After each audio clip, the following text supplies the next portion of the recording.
So, what did it say about a potential game that if this is their only game from the looks of it, that how bad is it that the founder of this studio jumps ship before the game comes out?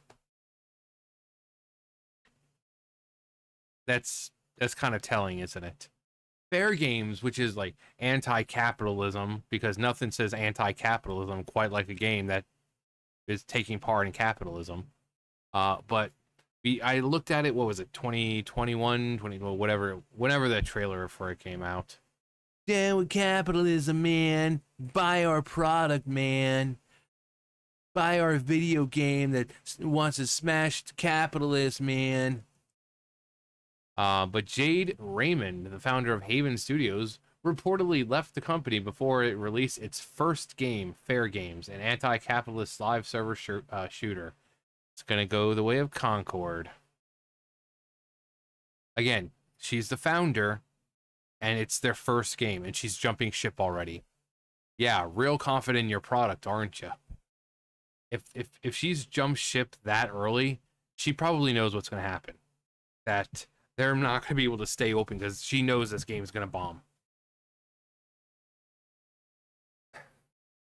Raymond, who was previously a producer on Ubisoft's Assassin's Creed franchise, as well as EA's The Sims Online, founded Haven Studio back in 2021 and then sold the company to Sony a year later in 2022. The studio is working on a live service anti-capitalist team shooter called Fairgames. Yeah, with capitalism, man. It is unclear why Raymond departed the company, but a Sony spokesman did confirm she's no longer there. Jade Raymond has been an incredible partner and visionary force in founding Haven Studios. We are deeply grateful for her leadership and contributions, and we wish her all the best in her next chapter. She knows. She knows. She knows. She knows. Jason Schreier and Bloomberg did report that Raymond's departure came weeks after a play.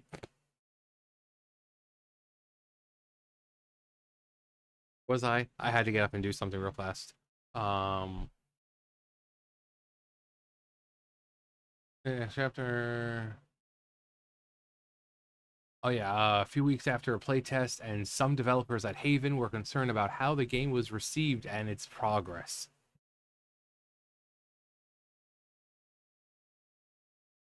So the person, these people play tested this thing. She saw it and she's like,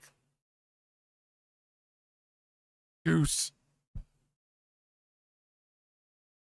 Nevertheless, the Sony spokesperson also noted that Sony is still committed to supporting Haven Studios and excited to continue their journey. Raymond has been replaced co-studio heads Marie-Eve Denise and Pierre-Francois Sapinski. Francois.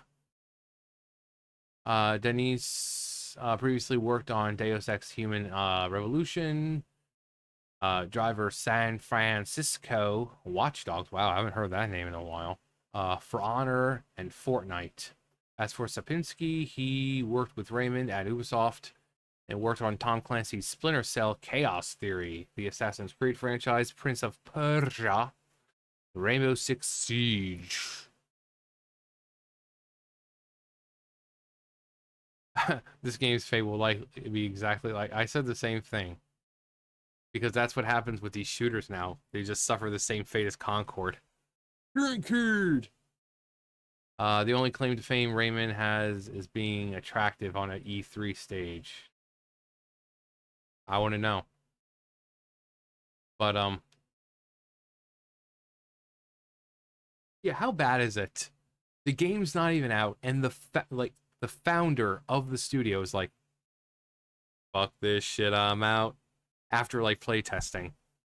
They know it's going to be bad. They know it's going to be bad. You know, you have this game, you're pushing this game through capitalism, and yet it's a game whining about capitalism. Yeah, with capitalism, man. Um, and it's not just used for a good story. You know, when it's like anti-capitalism is used for an actual story, it's fine. But no, these people who work at these games, who work on these games in these studios, genuinely don't like capitalism, despite the fact that they're reaping all these benefits from well, maybe not anymore, with these because these game studios are fucking asshole. But they're reaping all the benefits from capitalism. So they want to reap the benefits from capitalism, but then also complain about capitalism's bad, man. It makes no fucking sense. But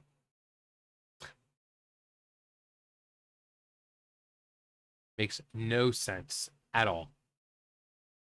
But it's with shooters, there's so many shooters on the market that are superior that this game, if you look at it, there's really nothing that sets it apart from everything else.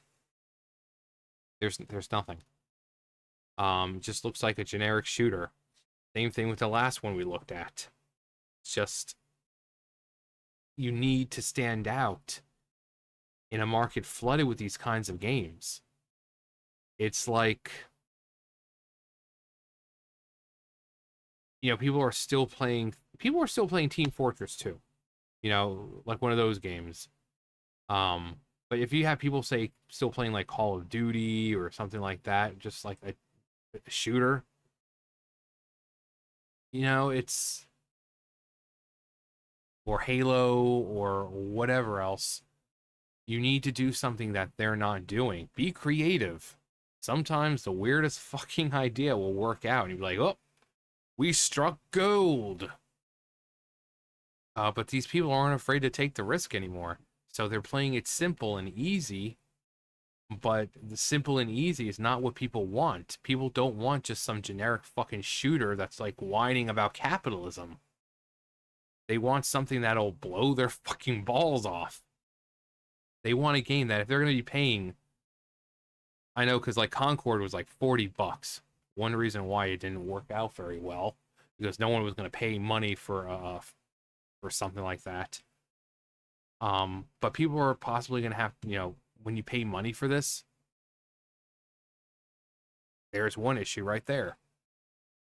People don't want to waste hard-earned cash on a subpar mediocre product. Um, just and it's has nothing to do with politics or what side you're on or whatever. I think both sides agree you don't want to waste your money on a subpar product. That's how it is. It's like going into a restaurant and not getting the service you thought you were going to get, like a 5-star restaurant, right? You go and everything's fucking supposed to be expensive. You know, you have hamburgers that are $20-$30 just for the burger, and you're expecting some delicious freaking juicy burger. It comes out and it's like fucking McDonald's. Are you going to continue to eat there? You were expecting this quality meal and you get a McDonald's burger. You're like, I'm not paying for this. I I was expecting a delicious, juicy, flavorful burger, and I got a McDonald's burger in a 5-star restaurant. I'm not paying for that.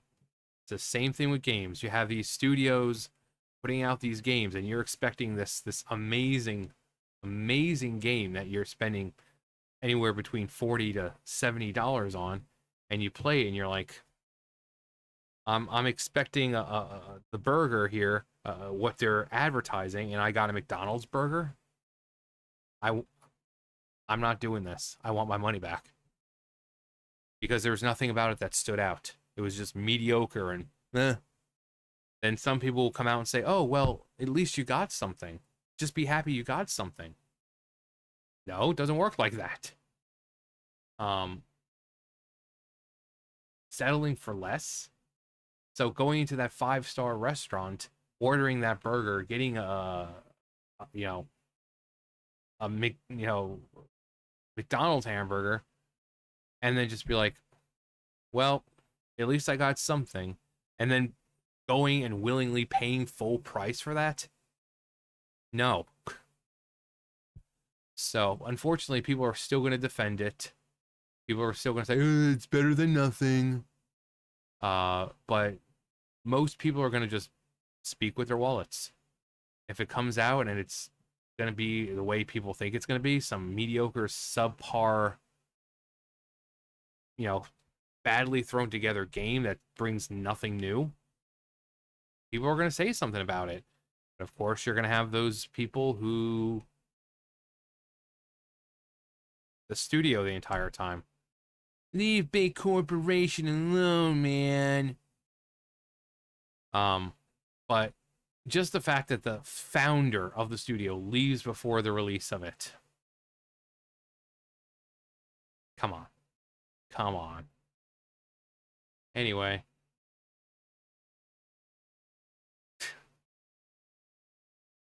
That's going to do it for me. You guys know the drill. I'll see you guys later. Bye, guys.